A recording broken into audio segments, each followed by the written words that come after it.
Bonsoir à UGB.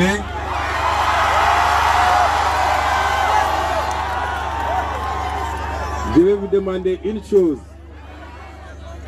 Je ne vais pas faire un meeting, je vais faire une conférence. Et donc, je veux que nous considérions qu'on est dans un temple du savoir. On est dans une conférence. Bon, on tient ça à bir amphithéâtre. Pourquoi? Parce que nous meeting politique fini Sénégal, nous avons une ambiance pour waxtaan ak nit ñi ci xam-xam lélé. Mais fii par essence, c'est le lieu de manifestation et d'expression du savoir et de la science. Je veux waxtaan ak yéen nag ci tuuti parce qu'à travers vous, je veux parler à la jeunesse sénégalaise. Mais avant tout, le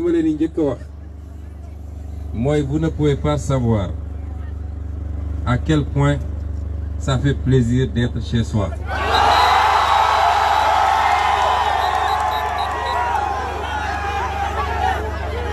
Ici, je suis chez moi. C'est vrai, entre-temps,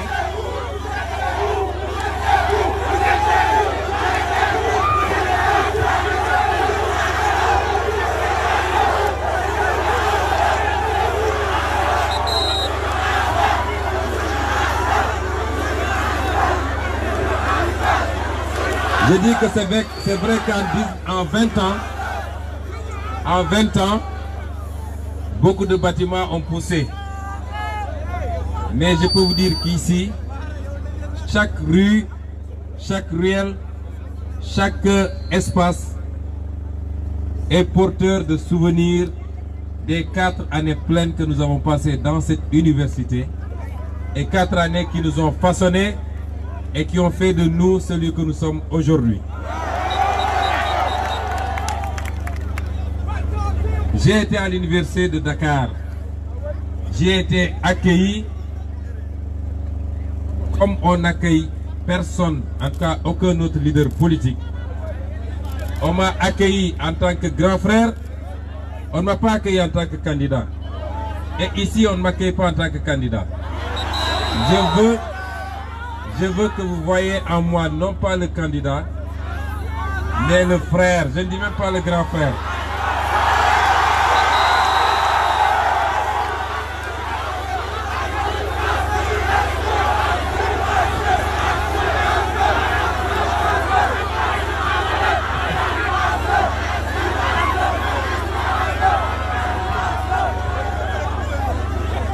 Et vous savez, c'est important parce que ça permet d'établir le vrai lien qu'il y a entre nous. Pourquoi je vous comprends et pourquoi vous devez être convaincus que si nous, on s'est lancé dans cette bataille, c'est parce qu'on vous comprend et c'est parce qu'on se soucie de vous. Il y a 20 ans, je quittais cette université en 1999 avec une maîtrise en droit public.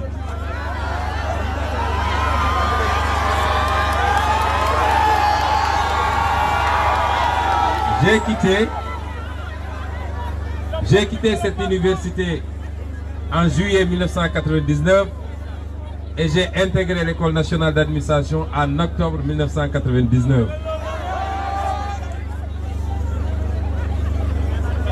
J'ai vécu 4 années pleines. Ma chambre, elle était là au 7G7A. Je jouais au football ici autour de l'œuvre.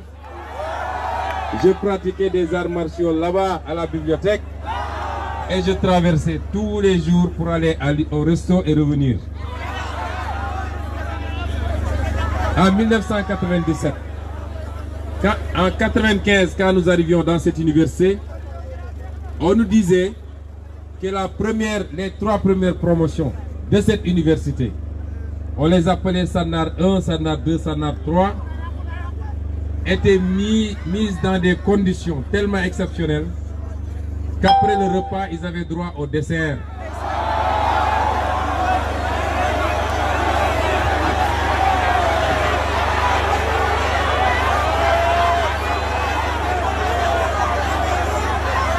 Attendez.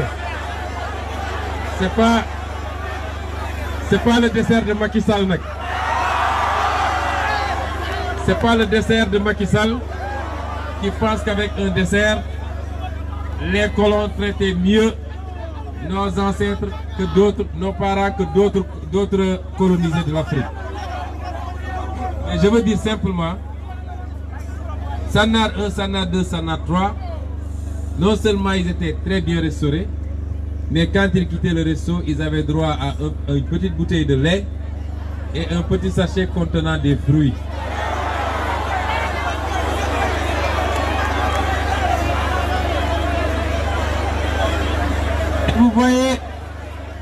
Et vous voyez l'importance de mettre les étudiants dans de bonnes qualités, de mettre les étudiants dans de bonnes conditions de travail et d'études. Parce que ces promotions-là, vous les retrouvez partout dans le monde et au Sénégal. Ils sont parmi les meilleurs cadres du monde et du Sénégal et ils brillent là où ils sont parce qu'ils ont été mis dans de bonnes conditions de travail et d'étudier. Moi, je fais partie de Sanar 5. Quand on arrivait ici, on nous a dit qu'il n'y a plus de dessert.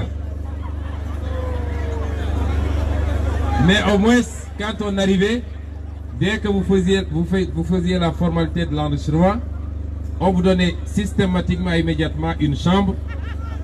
Je ne pense pas qu'aujourd'hui, un étudiant puisse arriver et avoir une chambre.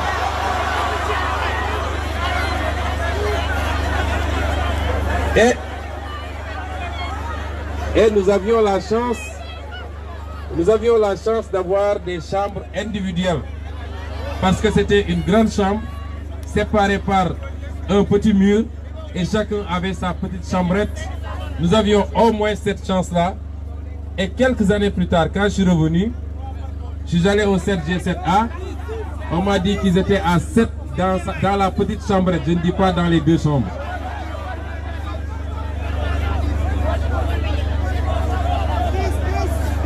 Poche. Voilà.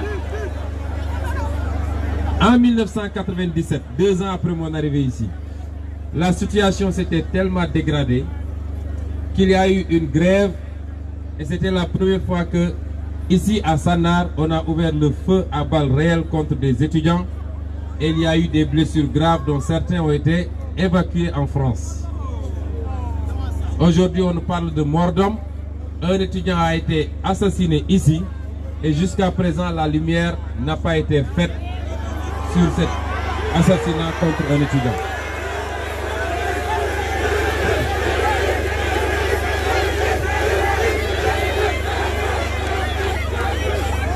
Si je vous raconte tout ça, c'est pour vous dire que nous, on comprend votre désarroi. Vous savez, ceux qui sont là depuis 5 ans, qui se sont partagés l'argent du Sénégal, qui n'ont jamais réellement travaillé. Certains ont été directement accueillis à l'université pour être admis à l'ENA sans faire de concours, pour ensuite se retrouver au cabinet de Senghor.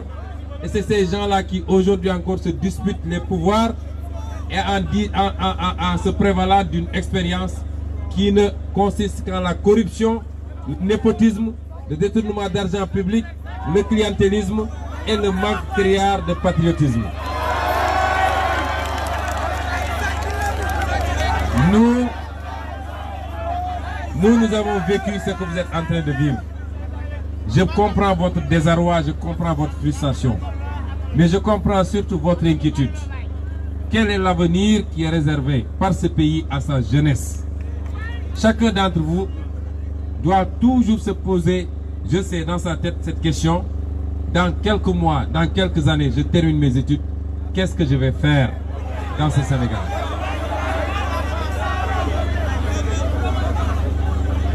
Eh bien, je vais vous dire, je ne veux pas assombrir dans votre tête, en tout cas, l'avenir plus qu'il ne l'est déjà.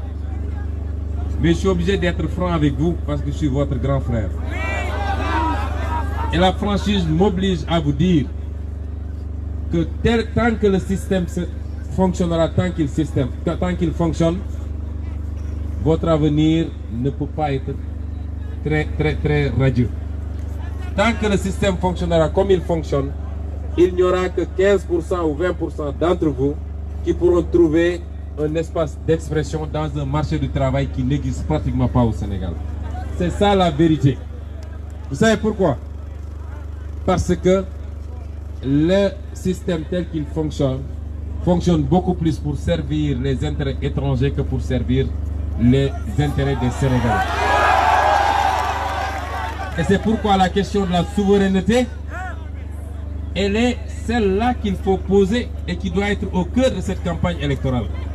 N'acceptez pas que des candidats viennent vous baratiner en vous disant si je suis élu, je ferai des amphis climatisés. Attendez. Vous savez, on a suffisamment trompé le peuple sénégalais. N'acceptez pas que des candidats viennent ici vous faire des promesses.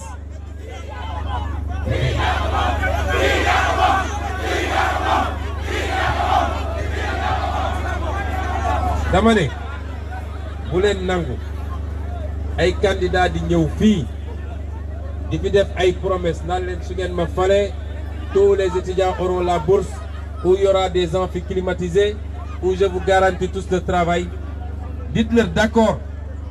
Mais comment est-ce que vous allez le faire?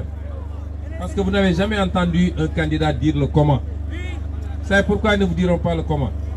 Parce que les vrais goulots qui freinent le développement du Sénégal, amuñu fitu tuddu ko ñoom. Parce que jàpp nañu ku ko tudd tubaab bi dal sa kaw wala ñu mere la wala les lobby nga xam ne façon lobby bu bon bu ne ñoo nga xam ne ñoo ŋànk àdduna lobby yooyu ils vont les anéantir ou les empêcher d'avancer. Je vais vous dire, un candidat qui ne vous parle pas des vraies questions de souveraineté, un candidat qui n'aura pas le courage et la franchise de vous dire que le franc CFA ne pourra jamais nous développer, ce candidat n'amènera jamais le Sénégal dans le développement. Waxuma candidat bu naan way nous allons examiner le franc CFA. Le candidat qui ne vous dit pas que bu ngeen ko fale la France doit impérativement sortir de notre système monétaire, ce candidat-là vous raconte des histoires. Le candidat qui ne vous dira pas que Macky Sall mi nga xam ne jaay na suñu ressources naturelles yépp. Le candidat qui ne vous dira pas que s'il est élu, il va renégocier ces contrats léonins signés contre d'ailleurs Macky Sall dafa yeb Sénégal. Franchement, Macky Sall, il n'a pas de respect pour les Sénégalais. Je vais vous dire pourquoi.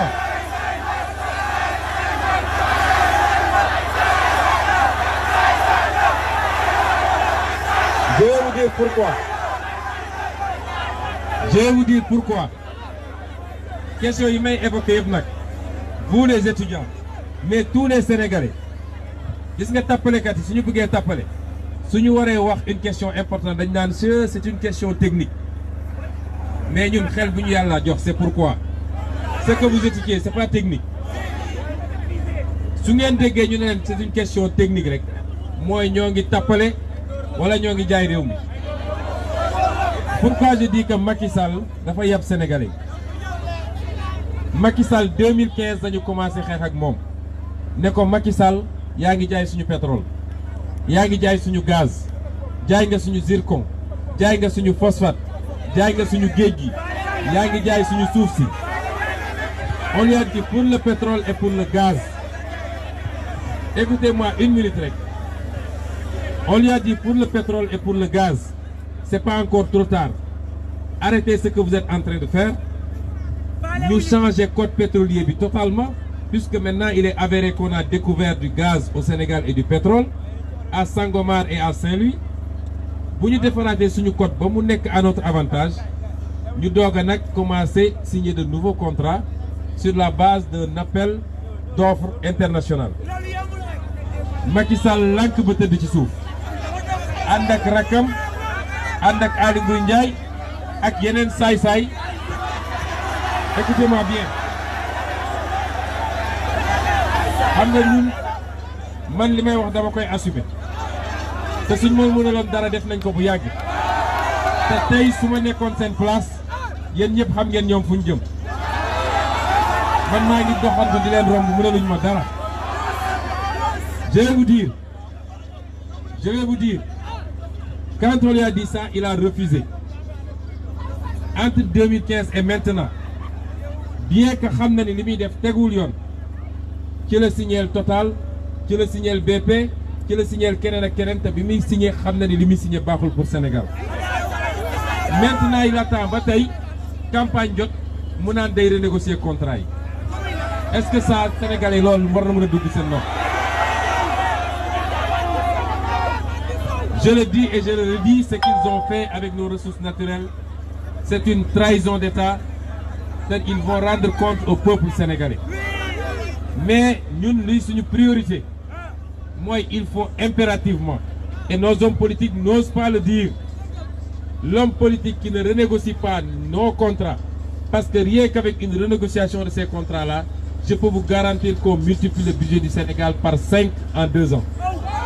Et c'est en ce moment qu'on aura les moyens qu'il faut pour investir ce qu'on veut dans l'éducation, dans l'enseignement supérieur, dans la santé, dans les infrastructures, dans l'agriculture, dans la pêche, dans l'élevage, dans tous les secteurs.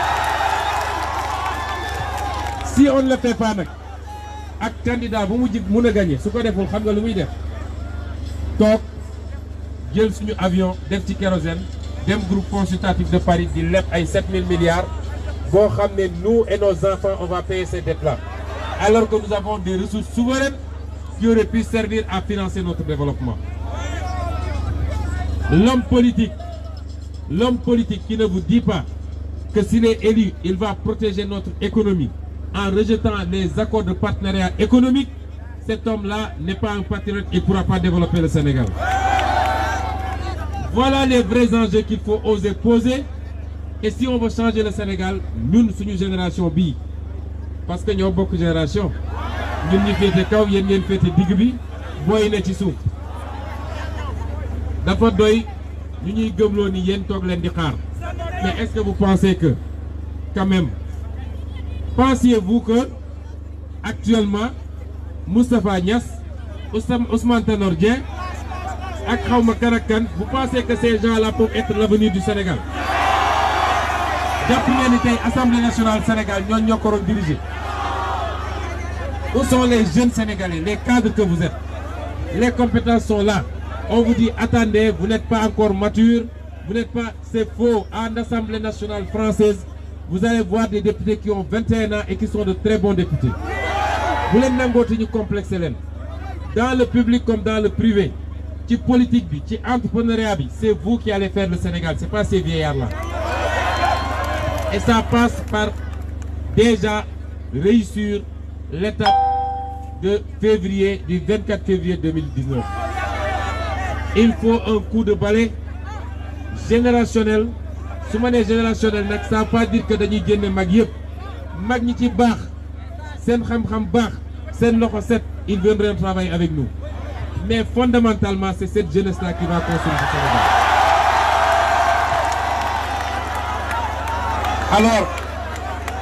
Alors pourquoi je vous dis que pourquoi ma ne leen su dee système bi nii la wéyee je n'ai pas d'espoir par rapport à l'avenir de cette jeunesse. mooy am réew boo xam ne li ci waa bitim réew am moo ëpp li ci réew mi waa réew mi am réew moo mu mënul constituer une alternative crédible pour ses fils et ses filles. Nous avons ici toutes les richesses pour développer le Sénégal. Nous sommes l'un des pays les plus riches du monde et on est classé parmi les 25 des pays du pauvres du monde. Le pacte que nous voulons,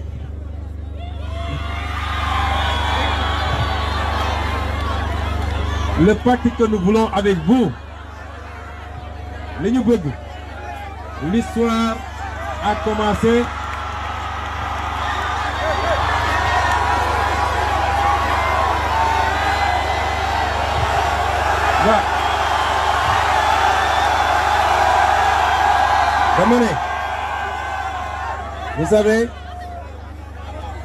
Vous savez, je peux entrer quand je veux, comme je veux, et même sans sécurité, dans toutes les universités et dans tous les lycées du Sénégal.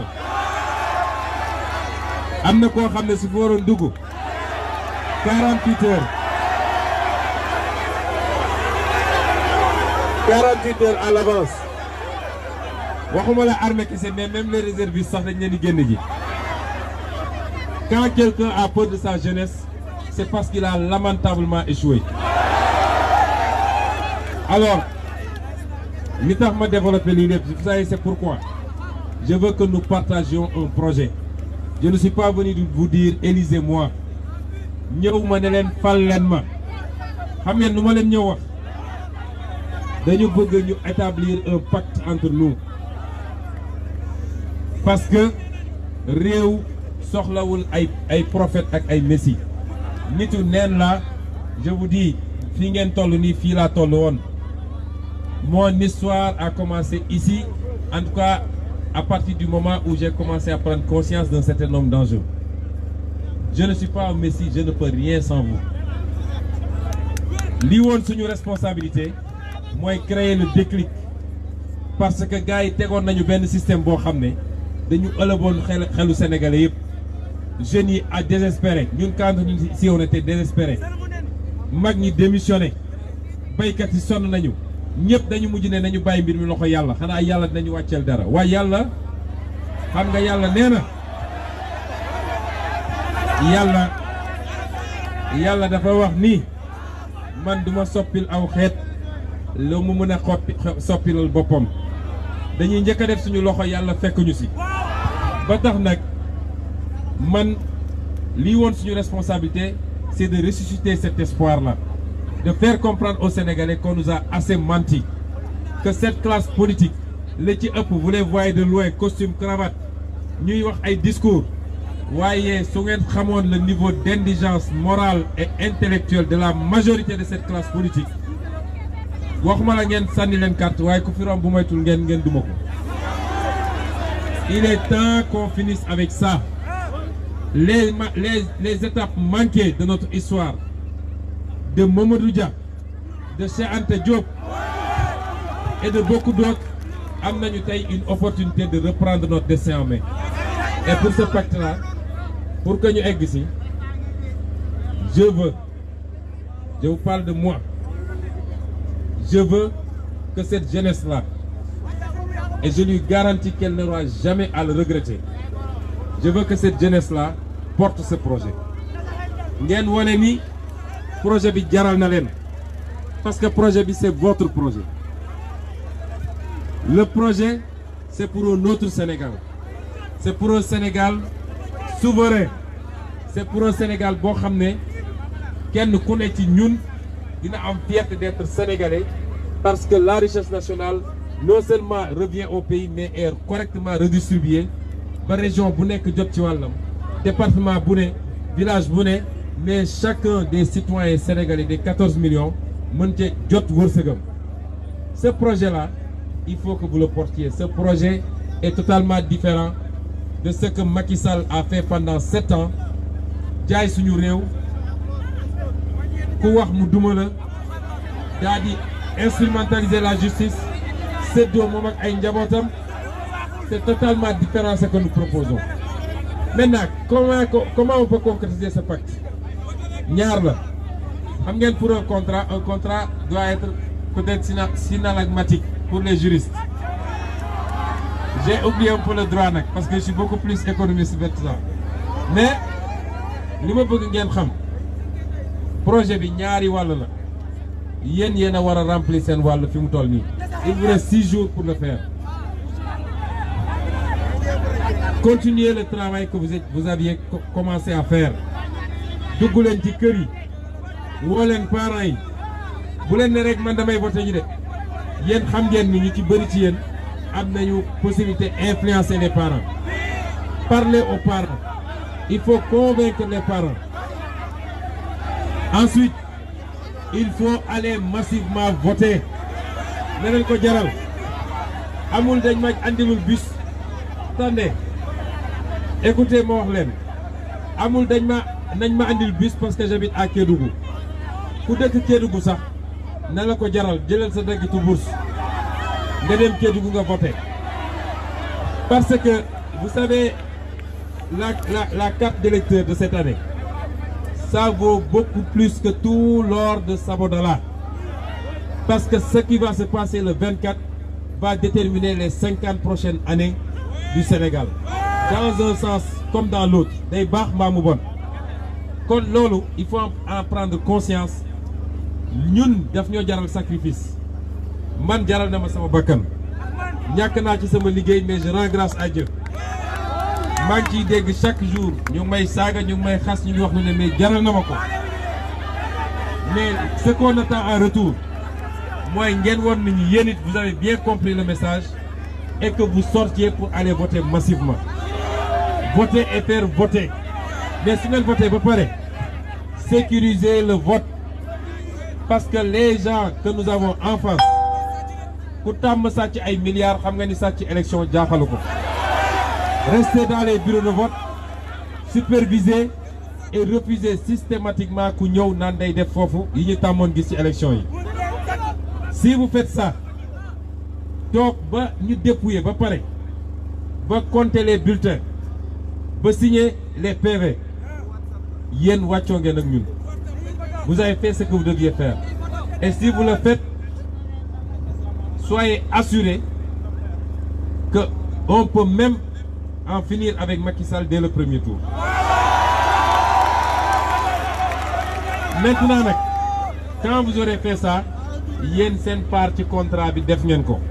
La ca des nag, c'est que ñun suñu part ci contrat bi ñu remplir ko ba mu mat, mais sous votre surveillance. Parce que dans ce pays, il est temps que les gens arrêtent de donner un blanc-seing à un président fal ko ba pare dem toog ñu naan nañu xaar prochain mandat. Il faut une surveillance citoyenne permanente. Gis ngeen li ñuy wax gilet jaune en France. Pour un rien, les gens sortent et manifestent et refusent. Donc su ngeen ñu tànnoon tey ne wóolu ngeen ñu, on ne vous demande pas de dire bon fal nañu grand bi rek c'est fini. Non, il faut surveiller ce qu'on fait.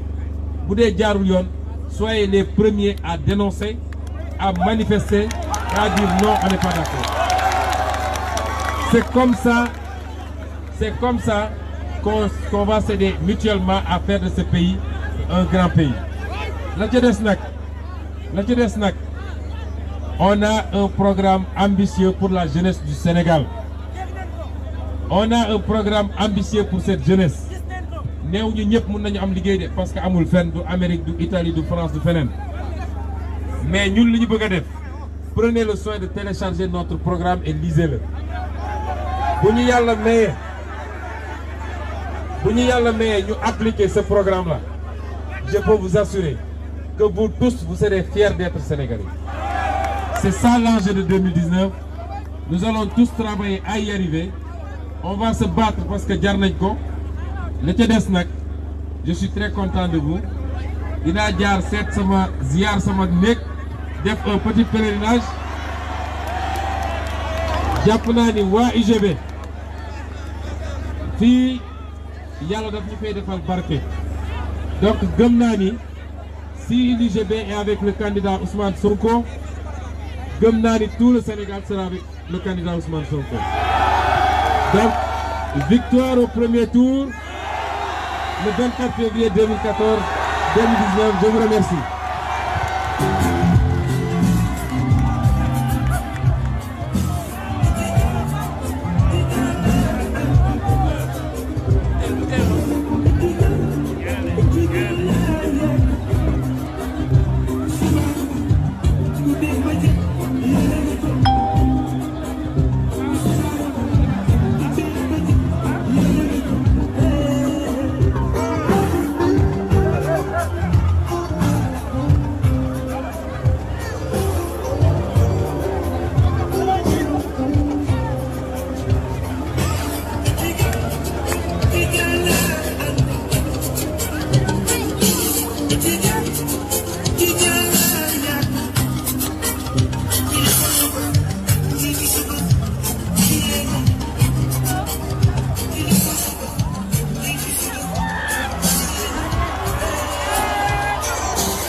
Là ça va. Ça va. Ça va alhamdulilah. yaa ngi en live. waaw ñu ngi en live c'est page Ousmane Sonko officiel. page Ousmane Sonko officiel. gis naa la ngay yëngu rek. waaw ñu ngi yëngu rek sa message ndax waa ji daf ñu koo jaral. président Ousmane Sonko daf ñu koo jaral ndax dafa woon Sénégalais yi dëgg il est le seul en sortie de l'Assemblée di wax Sénégalais yi xam si réew mi le problème du gaz le problème du pétrole kon ñu ngi woo Sénégalais yëpp ñu manko wooteel Ousmane Sonko le 24 février 2019 def ko seetlu na Macky Sall boobu mën naa waatal ni Sénégalais ni Thiès Gagnant sax du ñu bokk Macky Sall Thiès Gagnant bi dañu bokk le 24 février président Ousmane Sonko c'est la libération totale sa kaw sa kanam Sénégal moom boppam Afrique moom boppam waaw merci.